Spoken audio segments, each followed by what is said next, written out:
Good evening friends.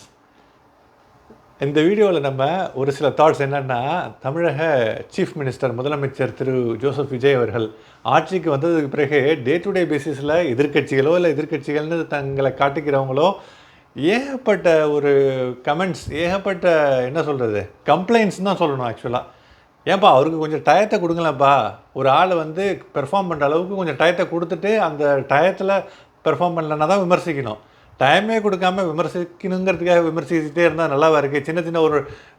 சின்ன சின்ன விஷயங்கள் கூட அது டே டு டே பேசிஸில் இவருக்கு மட்டும் இல்லை, எங்கே யாருக்கு போனாலும் ஹியூமனுங்கிற அடிப்படையில் ஏதாவது கொஞ்சம் சர்க்கிள்கள் இருக்க தான் செய்யும். அதெல்லாம் நம்ம பார்த்துக்கிட்டு நோண்டிகிட்டு இருக்காமல் as a chief minister, as a முதலமைச்சர் வந்து அவர் எப்படி பெர்ஃபார்ம் பண்ணுறாரு, பேரலாக நிறைய விஷயங்களை கொண்டு வர்றாரு, நிறைய இனிஷியேட்டிவ்ஸை வந்து கொண்டு வர்றாரு. அது எந்த அளவுக்கு ஃபாலோ பண்ணி கட்டுக்கோப்பான முறையில் அந்த இனிஷியேட்டிவ்ஸை கொண்டு போகிறாங்கங்கிறது பார்க்க வேண்டியது முதலமைச்சருடைய கட்டாய ஒரு ரெஸ்பான்சிபிலிட்டி, பொறுப்பு இவருக்கு. நிறைய இங்கொன்னும் அங்கொன்னுமா இது ஆரம்பிக்கிறாரு, எல்லாம் ரொம்ப சந்தோஷப்படுறாங்க. இந்த மாதிரி வந்து இந்த மாதிரி தடாலடியே இவ்வளோ நல்ல விஷயங்கள்லாம் இனிஷியேட்டிவ்ஸ்லாம் ஆரம்பிக்கிறாரு, பிளானை கொண்டு வர்றாரு. அது போன கவர்மெண்ட்டில் இருந்துச்சோ இல்லையோ, இருந்ததுனாலும் ஒன்றும் பிரச்சனை இல்லை, திருப்பியும் கொண்டு வர்றாருல, பாராட்டுவோம். அதை கண்டிப்பாக கட்டுக்கோப்பான முறையில் கொண்டு போகிறாரா அப்படிங்கிறத அதை பார்த்து சரி பண்ண வேண்டியது சிஎம்முடைய ரெஸ்பான்சிபிலிட்டி. இன்னொரு முக்கியமான விஷயம் இந்த வீடியோவில் நம்ம சொல்ல வரக்கூடிய ஒரு விஷயம் என்னென்னா, ஆஸ் அ சிஎம் வந்து திரு ஜோசப் விஜய் அவர்கள் வந்து ஒரு விஷயத்தில் கண்டிப்பாக இம்ப்ரூவ் ஆகியே ஆகணும். என்னென்னா, செய்தியாளர்களை வந்து அவாய்ட் பண்ணுறது. நம்ம வந்து செய்தியாளர்களை அவாய்ட் பண்ணுறோன்னா அது வந்து மிகப்பெரிய ஒரு நெகட்டிவான பாயிண்ட்டாக எடுத்துக்கொள்ளப்பட கூடிய ஒரு விஷயம். ஏன்னு வச்சுக்கோங்களேன், இப்போ ஒரு டெல்லிக்கு போகிறாரு, ஃபஸ்ட் டைம் போய் அவாய்ட் பண்ணார், அது மிகப்பெரிய ஒரு பேசு பொருளாக ஆனது, டாக் ஆஃப் த டவுனாக ஆச்சு ஆக்சுவலாக. ஓகேங்களா.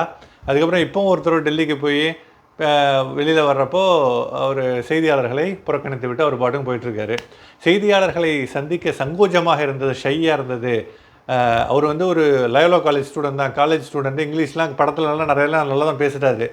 ஷையாக இருந்தது அப்படின்னா கொஞ்சம் அதை இம்ப்ரூவ் பண்ணிக்கிட்டு நல்லா வந்து முதலமைச்சருக்கு ட்ரைனிங்லாம் எவ்வளோ ஹை லெவல் ட்ரைனிங்காக இருக்கும், அந்தளவுக்கு ட்ரைனிங்லாம் ஈஸியாக எடுத்துக்க முடியும். எடுத்துக்கிட்டு ஒரு கெத்தாக ஒரு மீடியாவை ஃபேஸ் பண்ணுறது, எங்கே நல்ல நல்ல விஷயங்கள் கொண்டு வர்றதுக்கான இனிஷியேட்டிவ்ஸ்லாம் கொண்டு வர்றது பாராட்டப்பட வேண்டிய விஷயம்னாலும், ஒரு மீடியாவை சந்திக்கிறதுக்கு வந்து ஒரு அவாய்ட் பண்ணுறது, புறக்கணிக்கிறது வந்து கண்டிப்பாக ஒரு ஹெல்த்தியான ஒரு விஷயமே இல்லை. ஓகேங்களா. அது பேசணும், அதை வந்து ரொம்ப கம்ப்ளைண்ட் பண்ணாங்கங்கிறதுக்காக அது ஹெல்த்தியான விஷயம்னு சொல்லலை. ஆஸ் அ ஒரு பப்ளிக் சர்வெண்ட், ஓகேங்களா, பொதுமக்களுக்காக சர்வ் பண்ண பப்ளிக் லைஃபுக்கு வந்தாச்சு, பொது வாழ்க்கைக்கு. அப்போ வந்து எப்படி நம்ம செய்கிற திட்டங்கள், அவங்க கேட்குற கேள்விகளுக்கெல்லாம் நம்ம பதில் சொல்ல வேண்டியது நம்ம கட்டாய கடமை. ஓகேங்களா. செய்தியாளர்களை அப்பப்போ வந்து சந்திக்கிறது வந்து, அதுவும் இந்த மாதிரி முக்கியமான தருணங்கள் அட்லீஸ்ட் சந்திக்கிறது வந்து ஒவ்வொரு முக்கியமான லீடர்ஸுடைய ஒரு one of the important responsibilities. அப்படி சொல்கிறதன் மூலம் ஒரு சில ஆளுங்கள்லாம் பார்த்துருக்கீங்களா, இப்போ வந்து காங்கிரஸோட சசி தரூர், அவரோட ஒகாபுலரிக்கு நான் ரசிகன், நான் மட்டும் இல்லை, ஊரில் நிறைய பேர் ரசிகர் இருக்காங்க. இங்கிலீஷை விட்ருங்க, ஒரு கான்ஃபிடென்ட்டாக நம்ம பேசுகிறது. ஈவன் ராகுல் காந்தி சமீபத்தில் எனக்கு பிடிக்காமல் போயிடுச்சு ஆக்சுவலாக. அவர் எப்படி ஒரு பிஹேவ் பண்ண, ஒரு எத்திக்ஸ் கூட, ஒரு எட்டிகெட்ஸ் கூட இல்லாமல், ஆனாலும் மீடியாட்ட பேசுகிறது. ஓகேங்களா. அதேமாதிரி பல பேர்களாக நம்ம சொல்லலாம் ஆக்சுவலாக. ஸ்ட்ராங்காக மீடியாவில் வந்து அவங்க வந்து பேசுவாங்க. ஈவன் நம்ம பி சிதம்பரம் இருந்தார், ஈவன் லாஸ்ட் டிஎம்கேயில் பழனிவேல்ராஜன் அமைச்சர், முன்னாள் அமைச்சர், இந்த மாதிரி நிறைய பேர் வந்து நல்ல கெத்தாக அவங்க சந்தித்து என்ன கேட்குறாங்கன்னு சொல்லுவாங்க.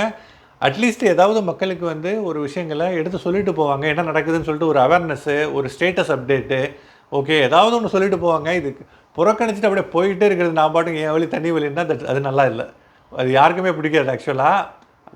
கோயிங் ஃபார்வேர்டு இதை திருத்திக்கிறது நல்லது. ஓகேங்களா. இதை காமன் மேனாக வந்து ஈவன் அவர் நல்ல நல்ல விஷயங்களை கொண்டு வந்தாலும் அதெல்லாம் புறந்தள்ளப்படும். அது என்ன கொண்டு வரான்னு சொல்லிட்டு ஏதாச்சும் பேசணும் இல்லைங்க. ஓகேங்களா. லாங்குவேஜ் ப்ராப்ளமா, ஒன்றும் பிரச்சனை இல்லை, தமிழில் பேச மொழிபெயர்ப்பாளருவாங்க. லாங்குவேஜ் நல்லா இருக்குது, ஷையாக இருக்கா, இம்ப்ரூவ் பண்ண பப்ளிக் ஸ்பீக்கிங்கை. செய்தியாளர்களை சந்திக்காமல் இருப்பது மிகப்பெரிய ஒரு விஷயங்க ஆக்சுவலாக, மிகப்பெரிய ஒரு நெகட்டிவான விஷயம். அதை வந்து தமிழக சீஃப் மினிஸ்டர் விஜய் அவர்கள் கூடிய சீக்கிரம் திருத்தி அந்த இம்ப்ரூவ் ஆகிறது மிகச்சிறந்தது. மாநிலத்துக்கும் நல்லது, அவருக்கும் நல்லது, ஆஸ் அன் இண்டிவிஜுவல், ஒரு சீஃப் மினிஸ்டராக அவருக்கும் ஒரு இண்டிவிஜுவல் பர்சனாக நல்லது, மாநிலத்துக்கே நல்லது, மக்களுக்கு நல்லது. நீங்கள் என்ன நினைக்கிறீங்க? உங்கள் கமெண்ட்டை, உங்கள் ஃபீட்பேக்கை கமெண்ட்டில் பதிவிடுங்கள். வீடியோ பிடிச்சி நான் லைக் பண்ணுங்கள். இது போன்ற நல்ல கண்டென்ட்டோட அடுத்த வீடியோவில் உங்களை சந்திக்கும் வரை விடைபெறுவது உங்கள் அன்பு சகோதரன் நுருல்லா. Thank you guys. பீஸ்.